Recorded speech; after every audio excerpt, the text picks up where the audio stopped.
Step into the forgotten world of the Picts, Scotland's mysterious warrior people. They carved their secrets into stone, ruled the north, and defied even the ruthless Viking invaders. Who were they? How did they vanish? In this episode of Explore TV, we uncover the legends, battles, and secrets of the Picts.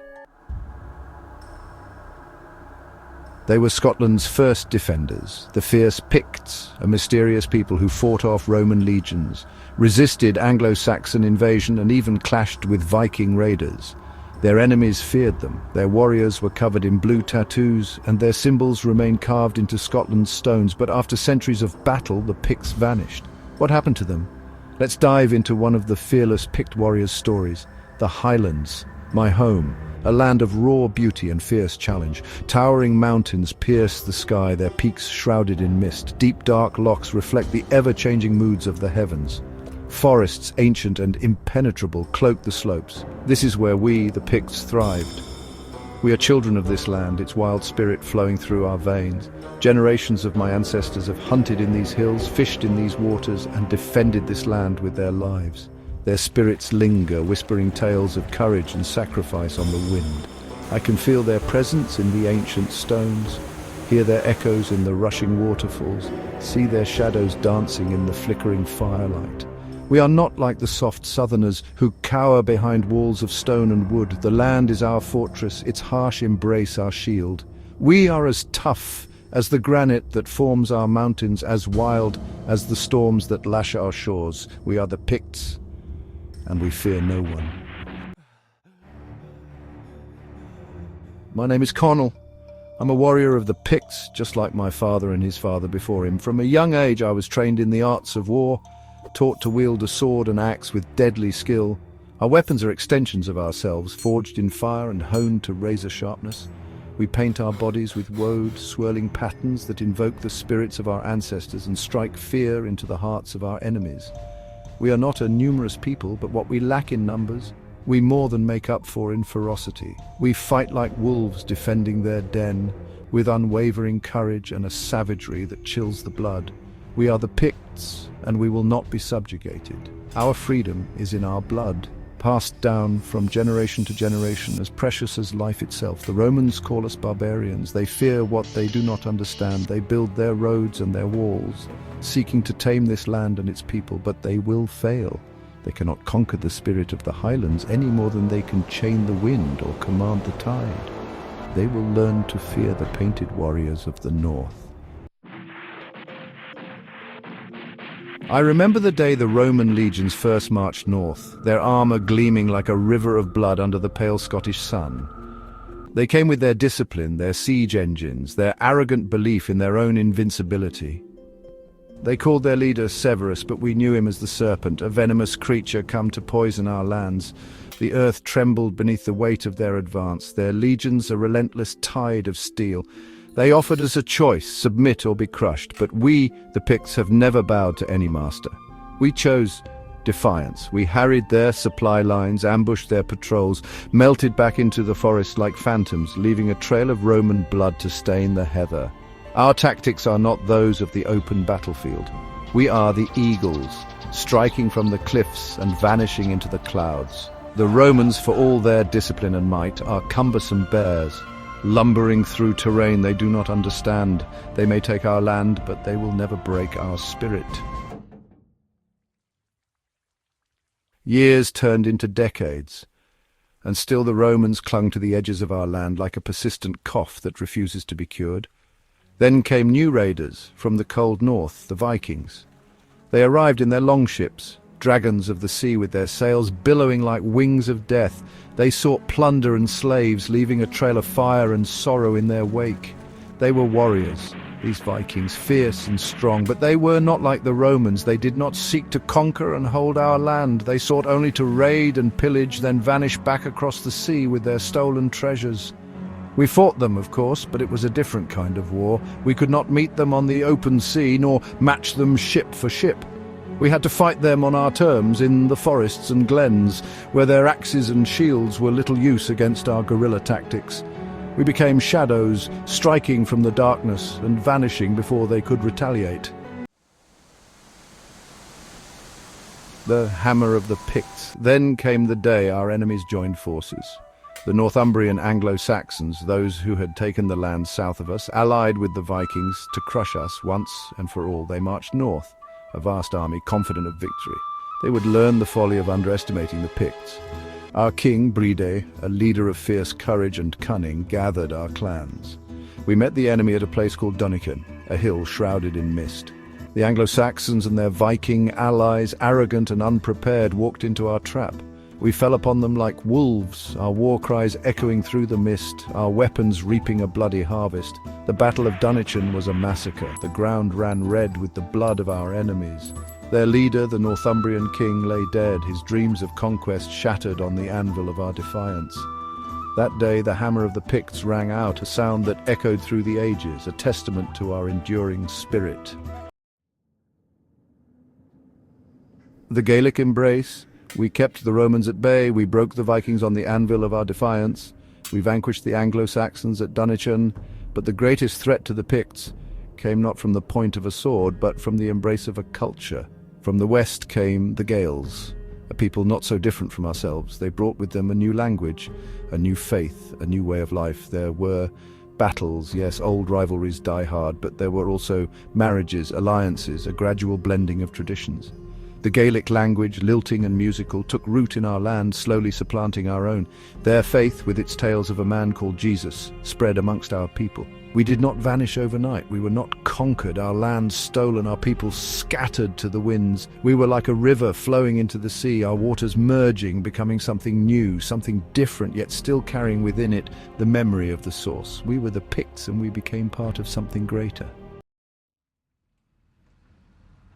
Echoes in the stone. Across the highlands, the stones stand silent vigil. Ancient monoliths carved with strange symbols, animals, warriors, abstract patterns that defy easy interpretation. These are the whispers of my ancestors, a language etched in stone, a legacy that endures long after the flesh has perished. Scholars and antiquarians come, seeking to decipher the secrets of the Picts. They trace the enigmatic symbols with their fingers, their faces creased in concentration. They build theories, write books, hold conferences. But the true meaning of the stones remains elusive, a mystery for the ages. Perhaps that is as it should be. Some secrets are not meant to be fully understood. They are like echoes from a distant past, reminding us that we are but a small part of a much greater story. A story that stretches back into the mists of time and will continue long after we are gone. The Pictish Legacy. Though our language may be lost, our customs faded, our blood mingled with that of newcomers, the Picts are not forgotten. Our spirit lingers in the land itself, in the rugged mountains, the windswept coasts, the fierce independence that burns bright in the hearts of the Scottish people. Look around you. You will see our legacy everywhere, in the names of places, Pitlochry, Perth, Inverness, echoes of a Pictish past, in the fierce pride of the Highland clans, their loyalty to kin and land, their willingness to defend both to the death. Even in the modern world, the Picts hold a strange power over the imagination. We are the stuff of legends, of whispered tales by the fireside, of books and films that seek to capture a glimmer of our lost glory.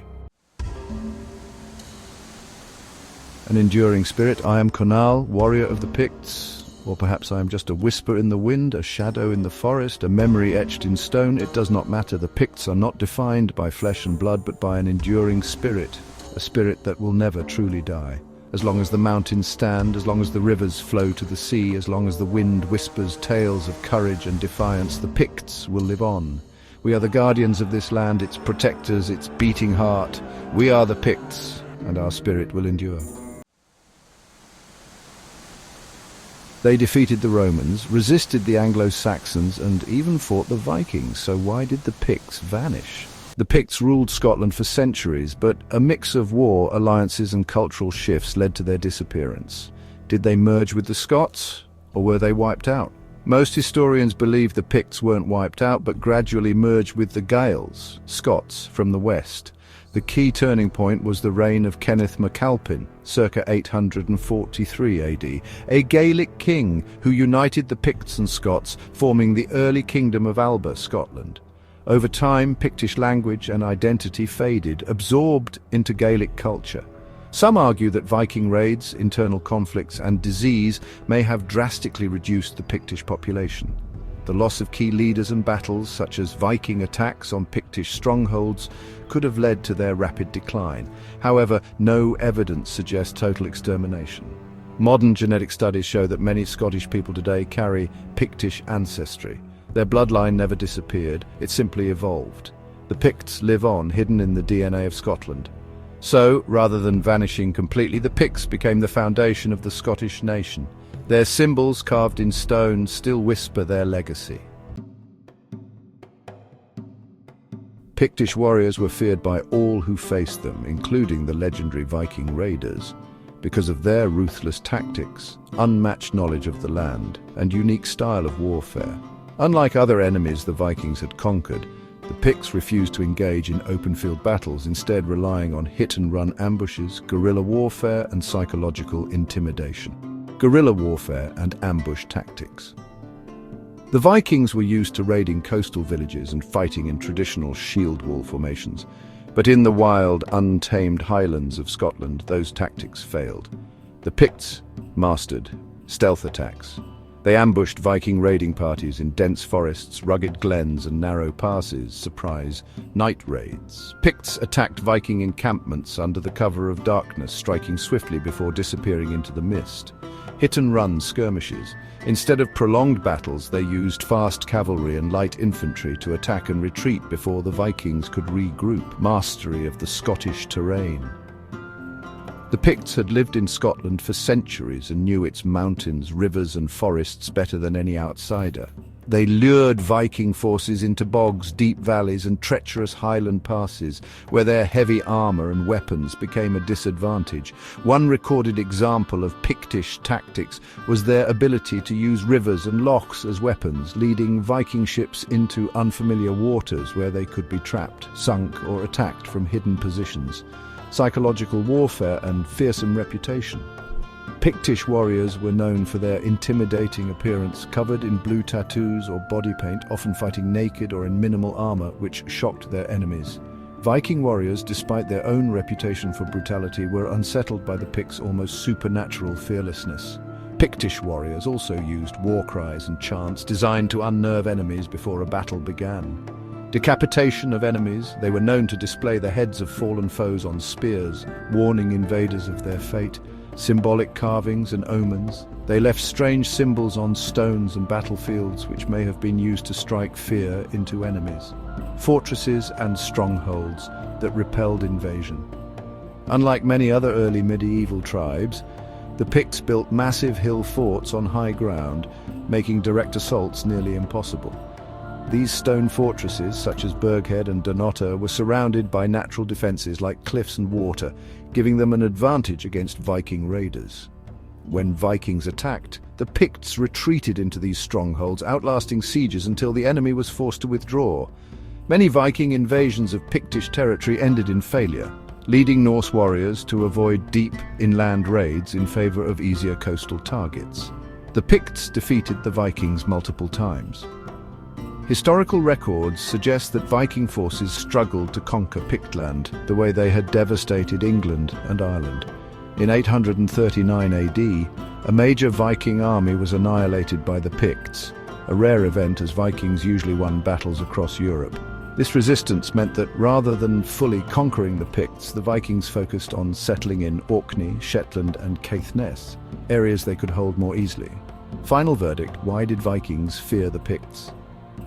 The Vikings weren't afraid of many foes, but the Picts were unlike any enemy they had ever faced. The combination of brutal ambushes, psychological warfare, mastery of the land, and near-invincible strongholds made fighting the Picts a nightmare.